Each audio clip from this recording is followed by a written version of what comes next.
quien pretende llegar a un sitio determinado emprenda un solo camino y déjese de tantear muchos a un tiempo, pues esto último no es caminar, sino vagar.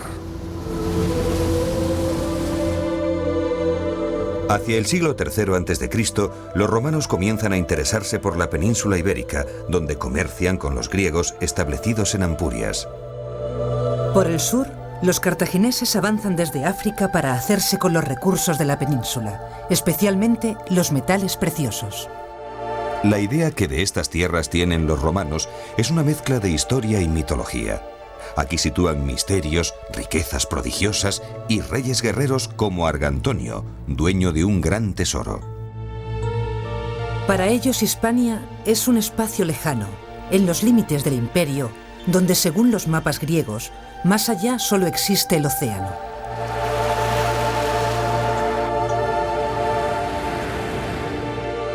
Sin embargo, lo que más excita la imaginación de los romanos son las riquezas mineras: hierro, cobre, estaño, oro y plata.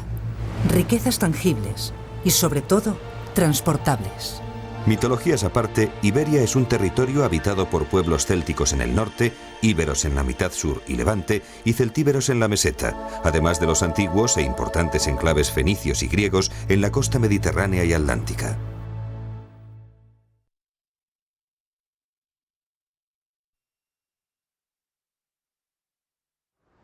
En el siglo III a.C., Roma llega a Hispania para luchar contra Cartago, que es el asentamiento fenicio más importante del Mediterráneo occidental.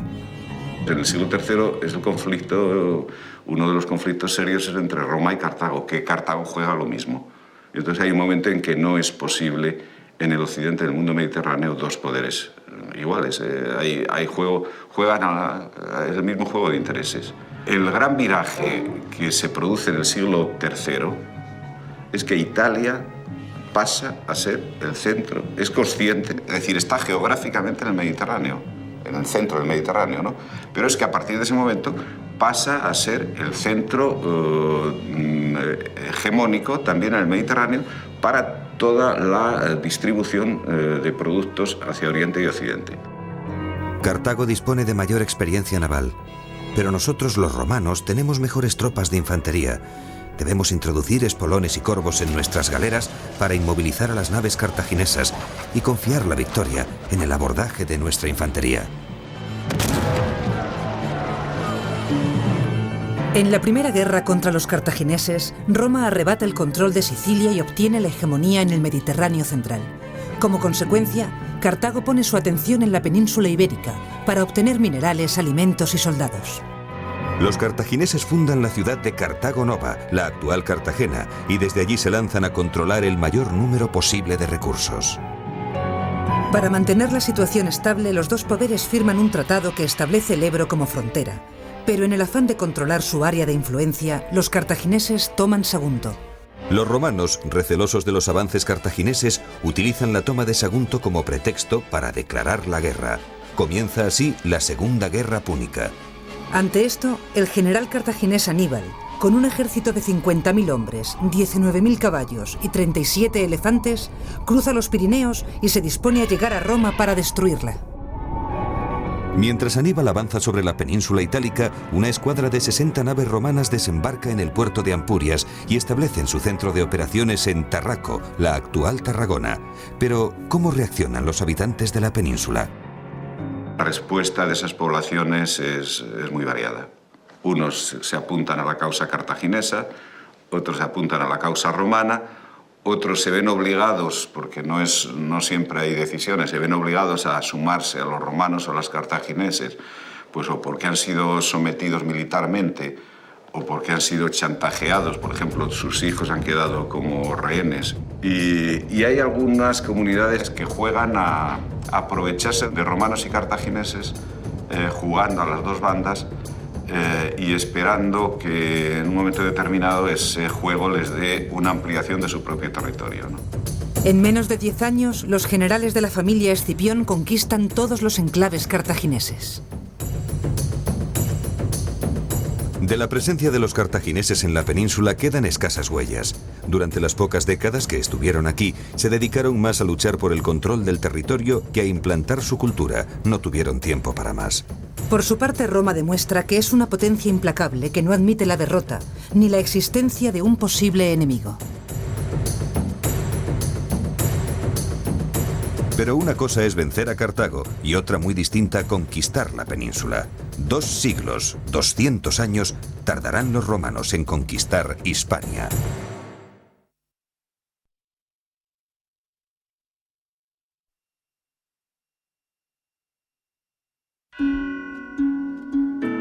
La península ibérica comienza a romanizarse desde el mismo momento en que los romanos entran en el siglo III a.C. La romanización es más intensa en la franja del Mediterráneo que en el norte. La influencia del mundo romano transforma la península en todos sus aspectos y supone la equiparación de los hispanos con los habitantes romanizados de Asia, África y del resto de Europa. Al contrario de lo ocurrido con Cartago, Roma organiza el territorio y lo dota de infraestructuras. La división en Hispania Citerior e Hispania Ulterior marca el inicio de la implantación de la administración romana y de nuevos enfrentamientos con la población autóctona. Ejemplo de ello es la lucha de Viriato, caudillo lusitano que tras ofrecer una gran resistencia al avance romano es traicionado por sus hombres. El asedio de más de 10 años a la ciudad de Numancia es otro de los grandes episodios de la resistencia. Los romanos sufren numerosos fracasos hasta que en el año 133 a.C. consiguen la rendición de la ciudad. Cuenta la leyenda que algunos de los habitantes de Numancia prefieren suicidarse antes que rendirse a los conquistadores. Los baleáricos, diestros en el manejo de la onda, también se oponen a la conquista de sus islas.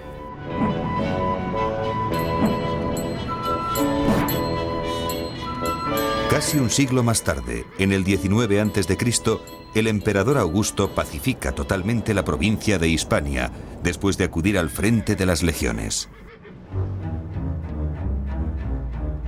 Las colonias romanas marcan el modelo urbano de la península. César funda un gran número de estas ciudades que se organizan a la manera de Roma y representan los primeros asentamientos romanos a gran escala. Augusto, también fundador de colonias, distribuye la península en 3 provincias, Bética, Lusitania y Tarraconense. Más tarde se crean las provincias de Galicia y Cartaginense. Se inicia un periodo de progreso e intensa romanización. A las oligarquías locales les daba el rango de ciudadanos latinos, pero inmediatamente estos, en el momento que desempeñaban un cargo en la administración de la ciudad, o sea, eran el equivalente a los alcaldes de ahora, pero en ese caso eran magistraturas colegiales, eran 2 dumviros, ¿no? O ediles, es decir, que eran los cargos inferiores. Cuando desempeñaban un cargo, entonces ellos y toda su familia y todos sus dependientes libres, se entiende, pasaban a ser ciudadanos romanos. Fue muy importante en Hispania el edicto de Vespasiano, según el cual todas las ciudades hispanas se incorporaban a la ciudadanía latina, que era una ciudadanía menor, pero de menor rango que la romana, pero muy operativa y de mucha importancia, de mucha operatividad desde el punto de vista de la vida cotidiana y de la vida política. Y por otra parte, al final, todo conducirá en ese proceso de homogeneización a que Caracalla determine esa última fase de homogeneización de todo el imperio.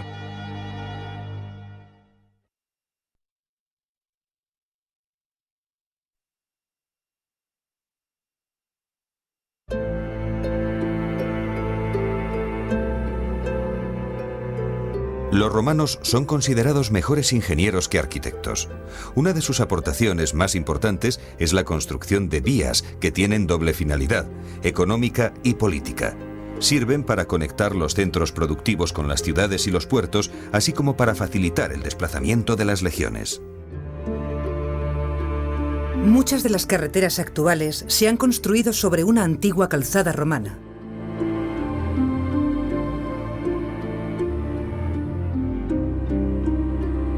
Por la Vía de la Plata, que va desde Astorga hasta Itálica, bajan los metales que se extraen en las minas del norte.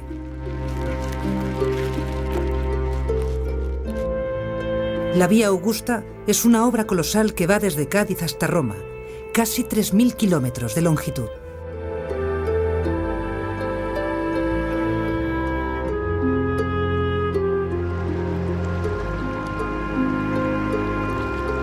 Junto con los acueductos, los puentes son otra de las maravillas de la ingeniería romana.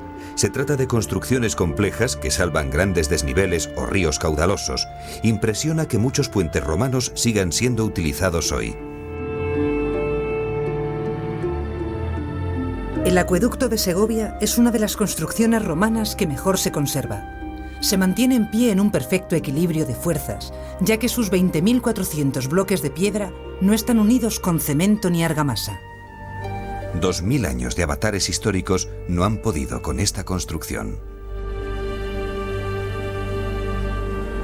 Otra muestra del dominio ingeniero de los romanos es la explotación de minas. La mina de oro de las Médulas en León es sin duda la más grande del Imperio Romano y tal vez de toda la antigüedad. Asombra que con una técnica tan inferior a la actual, los romanos fuesen capaces de llegar a más de 200 metros de profundidad. Condenados y prisioneros de guerra son la mano de obra que trabaja en unas condiciones tan duras que el suicidio entre estos es una práctica habitual.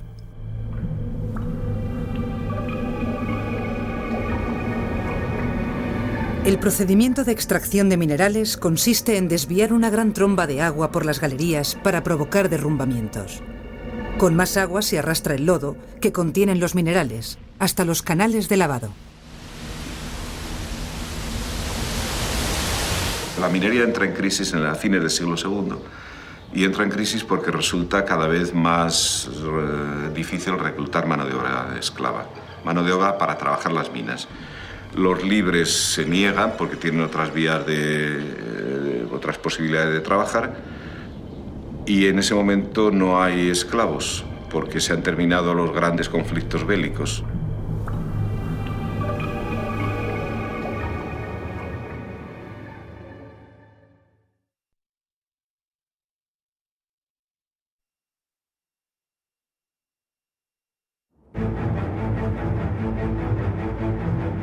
Lo primero que hacen los romanos al llegar a un lugar es levantar el campamento. Eligen con cuidado el terreno, por lo general cerca de un río. Lo igualan y lo rodean de un muro de piedras, troncos y barro, dejando un amplio espacio en el interior. En el centro del recinto rectangular y alrededor de una plaza colocan las tiendas de los jefes y la intendencia. Desde la plaza central parten dos calles perpendiculares. Los habitáculos de los legionarios ocupan hileras que se ordenan en estas calles. Algunos de aquellos campamentos se transforman con el tiempo en ciudades, como es el caso de León o Lugo. La sociedad romana es una sociedad eminentemente urbana, en la que todo gira en torno a la ciudad. Lo primero que destaca es la muralla. Todas las ciudades importantes están protegidas por una muralla que se levanta a partir de la elevación de dos muros paralelos que se rellenan con piedras y otros materiales que la fortalecen y la compactan. Uno puede pensar en ciudades como Mérida, Itálica, Barcelona, Tarragona, etc. Ciudades que eran ciudades imitando exactamente lo que era la ciudad de Roma, con teatros, circos, anfiteatros. La inmensa mayoría de los habitantes de las ciudades viven en casas hechas con materiales pobres. Sobre estas se construyen nuevas habitaciones cuando la familia aumenta, por lo que son frecuentes los derrumbamientos. El emperador Augusto prohibió levantar viviendas de más de 23 metros de altura.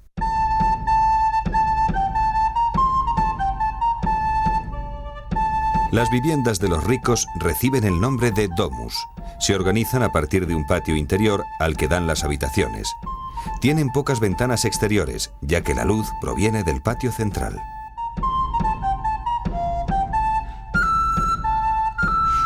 Los romanos gustan de los mosaicos en los pavimentos de sus casas. Es un arte que perfeccionan y que consiste en crear imágenes a base de pequeños fragmentos de mármol, vidrio, cerámica, entre otros materiales, dispuestos en una superficie de cemento y yeso.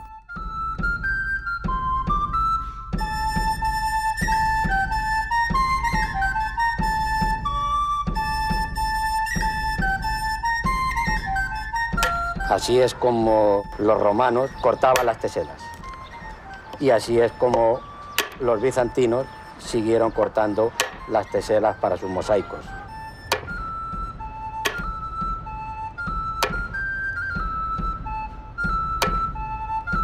El mortero es una mezcla de cal y polvo de mármol.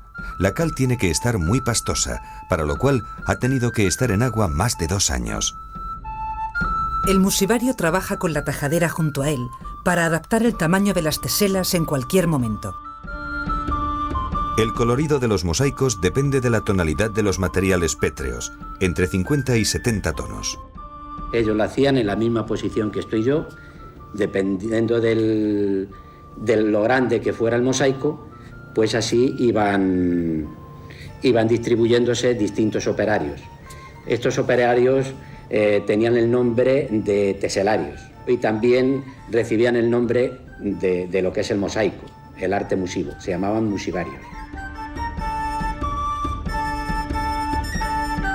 La vida cotidiana en Roma es una vida presidida por el otium, el ocio. Quiero decir que los ciudadanos romanos, digamos la gente acomodada y la gente, digamos, bien, y un sector bastante amplio de la sociedad, gente ociosa, es gente que, digamos, vive la vida de la ciudad a la manera de participar en la vida política, de encuentros en el foro, de encuentros en las termas. El foro generalmente se ubica en el centro de la ciudad. Es un área rectangular edificada alrededor de una plaza. Allí están los edificios civiles y religiosos más importantes, como el templo y la basílica. Las reuniones y el mercado tienen lugar en el foro.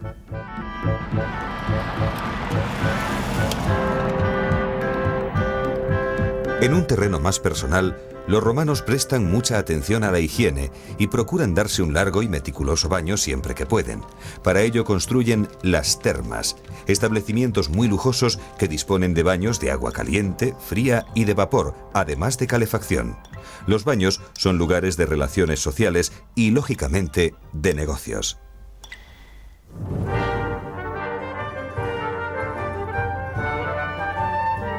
Otro lugar de encuentro social es el teatro.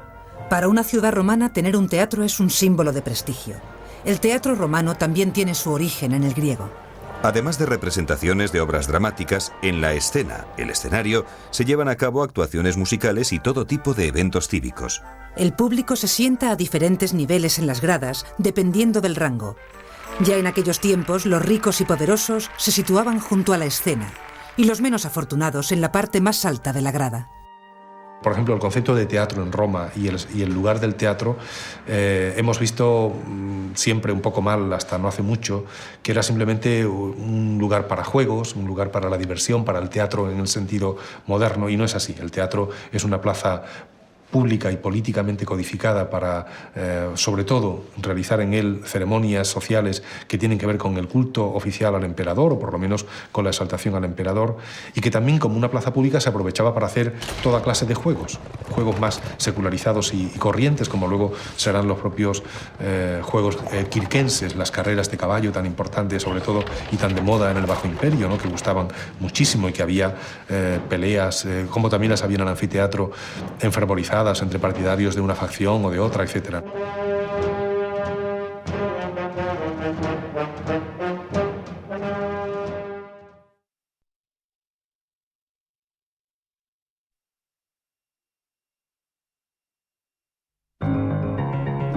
La sociedad romana es una sociedad esclavista cuya economía está basada principalmente en la explotación del trabajo de los esclavos. Un hombre es esclavo bien por nacimiento, bien por ser un prisionero de guerra. La esclavitud es un fenómeno muy generalizado en la sociedad antigua. Digamos, el marxismo, por ejemplo, definía a las sociedades evolucionadas de la antigüedad como sociedades esclavistas, y en buena parte eso tiene su sentido. Y en realidad el esclavo era simplemente una persona convertida en fuerza de trabajo, pero también integrada muchas veces en la sociedad de una manera mucho más apacible de lo que a veces creemos también con el estatuto de esclavo, ¿no? Muchos además enseguida adquirían un puesto o situaciones de cierto privilegio y muchos también accedían a la libertad por el derecho romano que admitía la manumisión, la posibilidad de pasar a libertos, y se constituían además en una clase social, la de los libertos, muy activa, muy deseosa de progresar, de introducir vitalidad en la sociedad romana. De forma parecida al resto del imperio, la población libre de Hispania está formada por grandes y pequeños propietarios agrícolas y por la plebe libre de las ciudades, que se dedica generalmente a la artesanía y al comercio. En cuanto a los gustos culinarios, los enemigos de los romanos desprecian la predilección de estos por los nabos. Los elementos básicos de la dieta romana son el trigo, el aceite de oliva y el vino. También comen abundantes verduras frescas. Eran fundamentales el consumo de cereales, incluso a una manera, le llamaban ellos el pulmentum, que se ha mantenido en la cocina popular como las gachas, ¿no? El hacer una especie de pasta muy fluida, de harina con agua, que se podía condimentar con pasas o con garum o con otras sustancias o otros productos, y que eran un poco una de las bases alimenticias populares. El aceite hispano será uno de los grandes, materiales o de las grandes mercancías que se movieron en la antigüedad, hasta el punto de que, por ejemplo, la exportación del aceite bético, llevado en unas ánforas muy características, unas grandes ánforas casi esféricas que se llaman Dressel 20, o se las llaman arqueológicamente así, llevadas en cantidades ingentes a Roma para alimentar al pueblo romano y para desde ahí distribuirlas o servir al propio pueblo de Roma, forman una montaña entera, sus restos en Roma, que es el actual Monte Testaccio. Conocen el uso de la levadura. También beben cerveza, que es la bebida de los pobres, y se toma generalmente caliente. Los romanos son muy aficionados a las salsas, entre las que destaca el garum, que se obtiene prensando en barriles diversos pescados azules a los que se añade sal y hierbas olorosas. Debido a la variedad de la dieta, se estima que el romano medio es más alto, más fuerte y vive más años que el hombre de la Edad Media.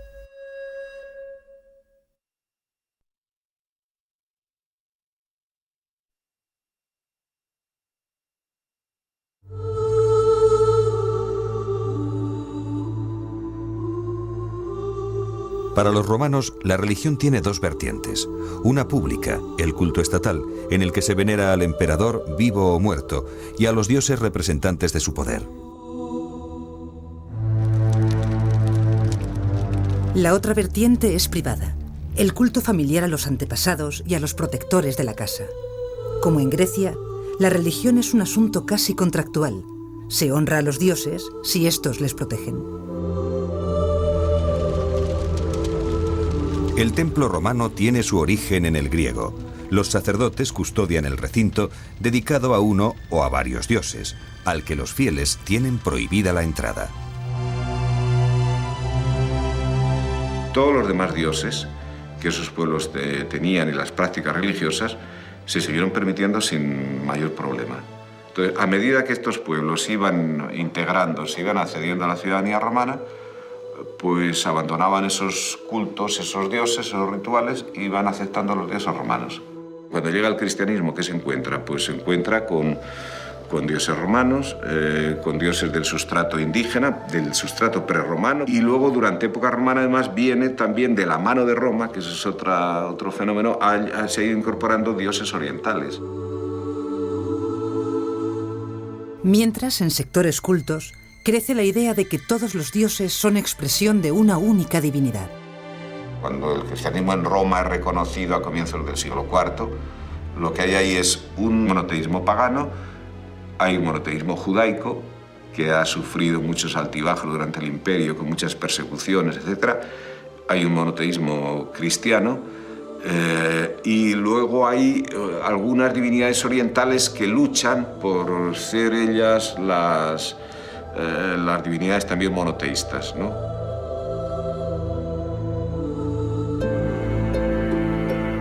Quizás el factor más importante de la romanización de la península es la unidad de lengua. El latín, que en un principio es la lengua de la administración y del gobierno, acaba por imponerse, primero en las urbes y después en las zonas rurales. Propagatio linguae latinae paulatim in Hispania progreditur, et totam paeninsulam praeter non nulla septentrionalia loca amplectitur. Roma es una sociedad, como toda sociedad compleja, profundamente reglamentista. Sus cámaras, el Senado, las curias, etc., digamos, generaban continuamente leyes que, por otra parte, se basaban en un derecho romano cada vez más ajustado y cada vez más perfeccionado, en el que lo que se hacía era arreglar la complejísima vida de la ciudad. Y la gran virtud del derecho romano es, aparte de haberse conservado por diferentes vías y ser, por tanto, un legado importantísimo, tiene la virtud de haber codificado y nominado figuras jurídicas que tienen un valor enorme de referencia a partir de entonces hasta el presente. Todavía hablamos, pues, yo que sé, del ius comerci, el derecho del comercio, o el ius connubium, el derecho de matrimonio, o tantas fórmulas que el latín, en ese sentido, como parte también del lenguaje organizado, del lenguaje reglamentado de Roma, permite dar figuras muy claras, jurídicas, que siguen vigentes todavía y que tienen esa virtualidad, esa capacidad de servir de apoyo a referencias actuales.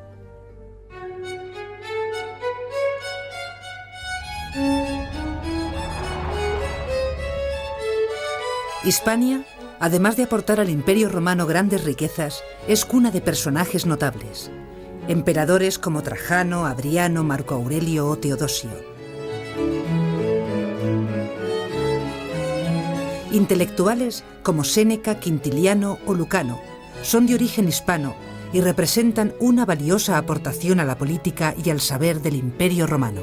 Séneca es uno de los personajes más fascinantes de la historia del Imperio Romano. Filósofo, retórico y autor dramático, nace en Córdoba. Es senador con Calígula y sufre destierro a la muerte de este. Vuelve a Roma para encargarse de la educación de Nerón, el futuro emperador. En un momento de conspiraciones e intrigas, y a pesar de tener una relación estrecha con su antiguo tutor, Nerón ordena a Séneca que se quite la vida. Porque a todos era notoria la feroz crueldad de Nerón, a quien no quedaba ya otra maldad por hacer después de haber muerto a su madre y hermano, sino la de quitar la vida a su ayo y maestro, Séneca.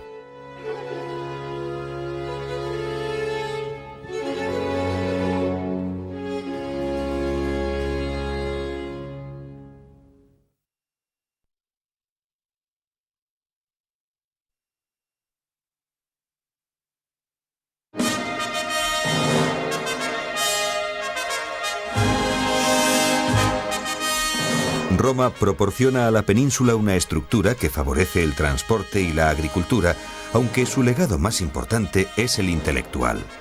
Con la implantación del latín y del derecho romano, el territorio de la península ibérica se convierte en la provincia romana de Hispania. El mundo europeo es un mundo romano.